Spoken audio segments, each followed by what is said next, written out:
Amigas y amigos, les saluda Fernando Buenavad desde París hoy. Em, a unas horas de que en este país se conmemoren 13 años, 10 años del atentado del 13 de noviembre, donde fueron ejecutadas una serie de personas que corrían una competencia de maratón, una competencia de carreras por las calles de París. Eh, se hace, se hace necesario tomarlo solo como mera referencia para pensar un poco las múltiples formas de la violencia que hemos tenido que aprender a sufrir, aprender a llevar también como peso muerto en la memoria de nuestras distintas generaciones, como un peso adicional a todos los pesos ya injustos que descarga el capitalismo sobre cada uno de nosotros, como un peso, valga la metáfora, o también como un tatuaje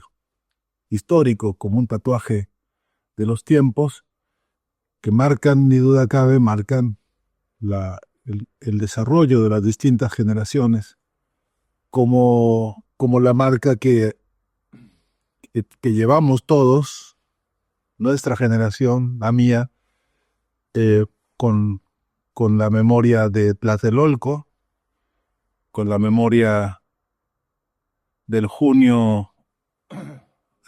horrendo también de persecución y de represión contra estudiantes del Politécnico y personas también que, sin deberla ni temerla,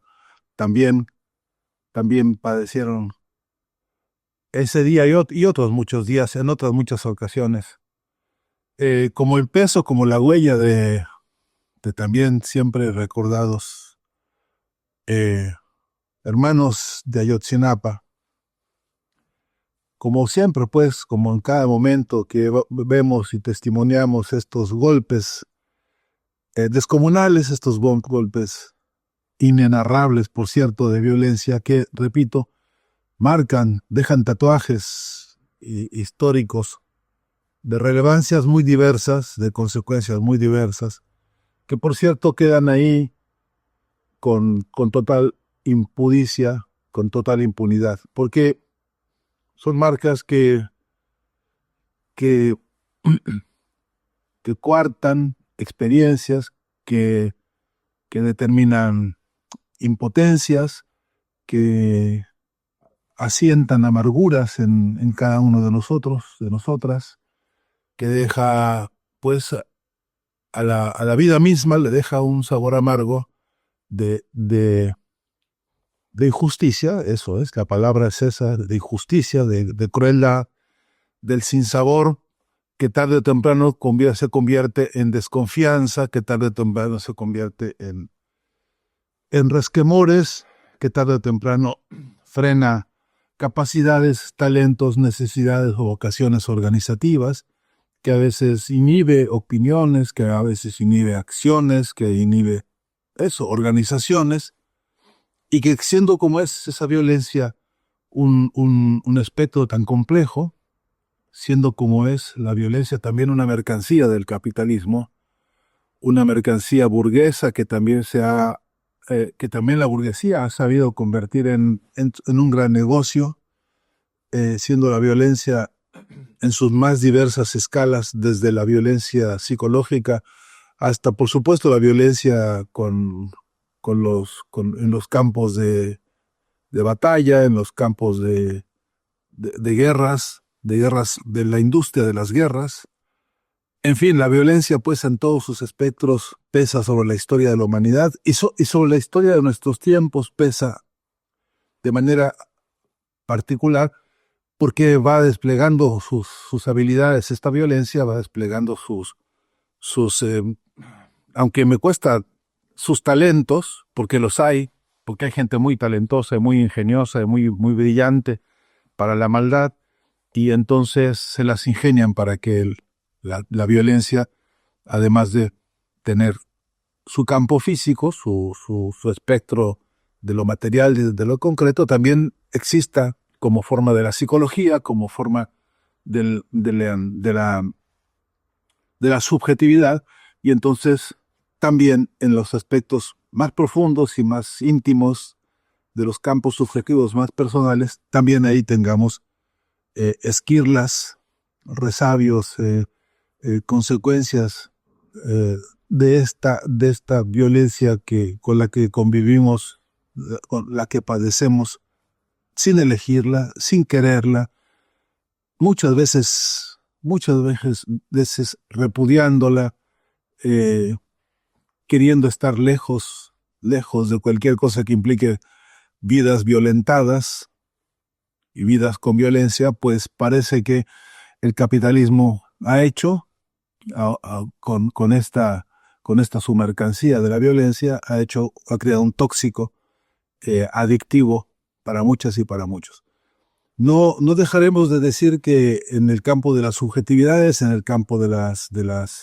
sensibilidades internas, del sentir profundo, donde radican los valores, donde radica la conciencia, no dejaremos de decir que hay también, y no sin, también con dolor, ahí nos enseñan a elaborarnos formas de resistencia, formas de aguante, de paciencia, de adicción a la violencia. Nuestros hijos, nuestros adolescentes, nuestros entretenimientos, los que queremos y los que no queremos, los que nos imponen la dictadura mediática de los modelos ideológicos burgueses, la basura mediática cargada, hiper reconcentrada violencia de todos sus personajes y de todas sus maquinarias y sus maquinaciones, son eso, una absoluta avalancha descomunal, irrefrenable, de violencia que marca nuestras vidas. Lo sepamos o no, nos enteremos o no, tengamos capacidad crítica o no frente a esto, esa violencia está ahí a todas horas. Y después, cuando un día sospechamos de tiempos violentos, porque hay altibajos, porque hay momentos, porque hay intensidades distintas de las violencias, porque hay olfatos diferentes, porque hay sensibilidades diversas frente a los episodios de la violencia, porque aprendimos a leer también, porque aprendimos como dice un viejo refrán, el que con leche se quema, hasta al jocoque le sopla. Bueno, nosotros sabemos muy bien a dónde están los núcleos, los nidos, las amenazas, dónde zumba duro, dónde se percibe la presencia de las amenazas violentas, pero donde también se anuncia la agenda de la violencia repito, en la calle, en lo físico, en lo material y también en lo psicológico, en lo anímico, en lo subjetivo. Que un grupo de empresarios hoy en México aliente, como lo hace, amenazas disfrazadas de casi cualquier pretexto, que utilicen, que manipulen, que subordinen, que engañen, que disfracen su vocación de odio, de revancha, especialmente en lugares como México hoy, donde hay una burguesía fuertemente dolida porque ha perdido algunos de sus privilegios, un sector de ellos, algunos de ellos, no todos, un sector de una burguesía absolutamente adicta al robo, a la corrupción, a la usurpación de la fuerza de trabajo. Ese sector de la burguesía que hoy en México amenaza, no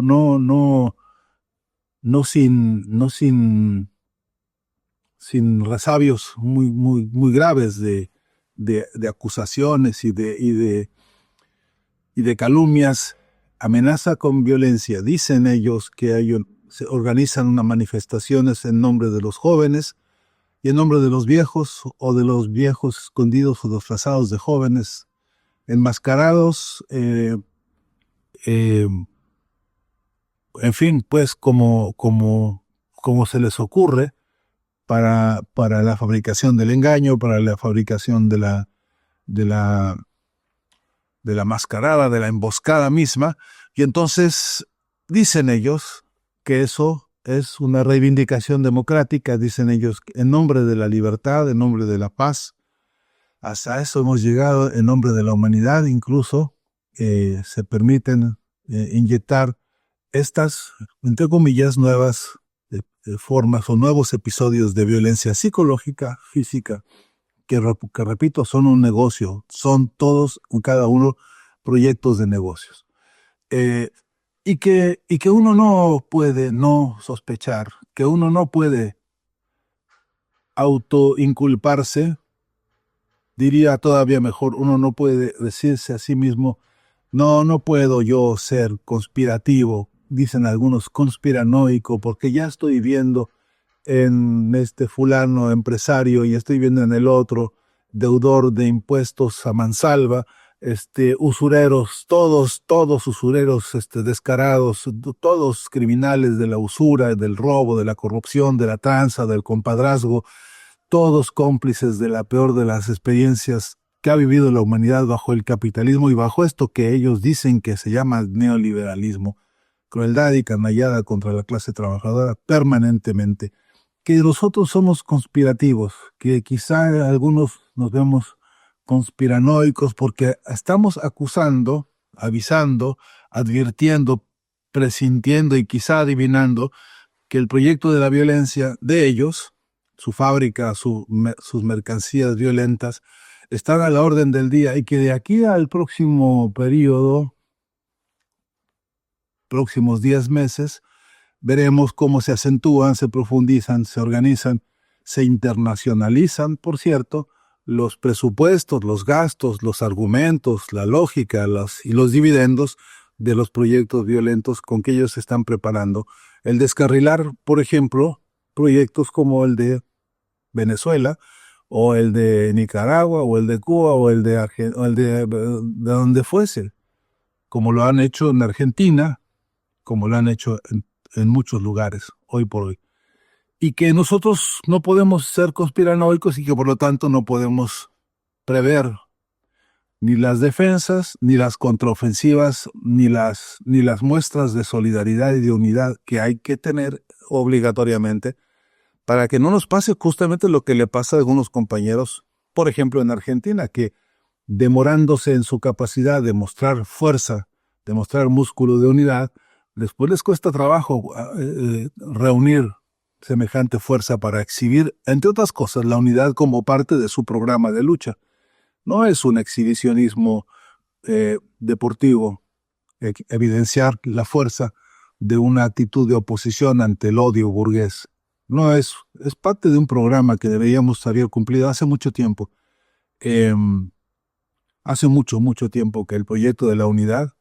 no de la uniformidad, de la unidad, es un proyecto largamente postergado e incumplido. Mereceríamos todos hacernos una autocrítica cada día más profunda. Pero afuera de analizar el presente, afuera de revisar qué tan conspirativos somos o conspiranoicos somos respecto a lo que hacen y dicen estos muñecos o títeres del imperialismo, estos muñecos y títeres del capitalismo que se exhiben en nombre del empresariado, se hacen llamar empresarios, se hacen llamar gerentes, se hacen llamar hombres de éxito, se hacen llamar líderes económicos, así se dicen ellos mismos, entre ellos mismos, así se aplauden y se premian. Bueno, estos se exhiben ahora, despliegan su plumaje de violencia y advierten y dicen, tenemos gente que va a ir a la calle a organizar eventos violentos, tenemos fuerza, tenemos presupuestos, tenemos planificación y tenemos una caja de resonancia internacional que dirá que están tan mal las cosas que por eso es necesario que se vayan a la basura las vocaciones democráticas, los movimientos de masas de los trabajadores y de los pueblos que han sabido encontrar su lugar en años recientes, por ejemplo en México, y que aún con todas sus imperfecciones, que aún con todo lo que falta por hacer, que aún con todo lo incompleto y aún, por cierto, con muchas y no pocas de sus contradicciones internas, es un campo de trabajo con posibilidades objetivas, reales, de superación de algunos de los más amargos escollos que el capitalismo nos ha impuesto. Si percibir, si advertir, si estudiar todos los signos, todos los datos, todos los detalles, con inteligencia de pueblo, con inteligencia popular, con inteligencia de las bases, con inteligencia de la clase trabajadora, que sabe bien lo que es la violencia y que la ha vivido, la ha cargado y la ha tenido que sufrir generación tras generación. Si ahí se olfatea que viene un episodio o una cadena de episodios violentos contra las organizaciones populares, sociales, obreras, campesinas, estudiantiles, si ahí se ve, se percibe, se escucha y se evidencia esta etapa de violencia, no es que seamos conspiranoicos, es que ya aprendimos a lo largo de los años que hay que tomar en cuenta, que hay que estar despiertos, que hay que estar alertas, porque después de los episodios violentos, reparar los daños es muy difícil. Y lo sabemos, nuestra generación lo sabe, muchas generaciones lo saben. Y no está mal pensarlo y no está mal analizar qué lugar tomamos hoy, preparándonos para una contraofensiva si estos personajes de las burguesías amargadas y odiadoras se deciden a protagonizar episodios de violencia como los que ya están anunciando. Soy Fernando Buenabad, un gran abrazo para todas y todos.